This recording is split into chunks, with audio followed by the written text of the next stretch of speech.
Marie Antoinette never said, "Let them eat cake." Period. Let's unpack it.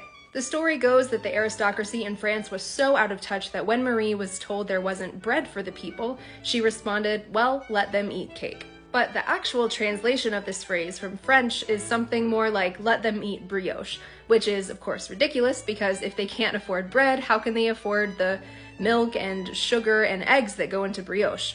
But this phrase had actually been around for quite some time. It came from Jean-Jacques Rousseau's Confessions, which was written around 20 years before the French Revolution, when Marie was about 10 and had never even been to France. He writes about a time where he was looking for some bread, and it reminded him of a story he had heard where a princess responded to news of there being no bread for the poor by saying, "Let them eat brioches."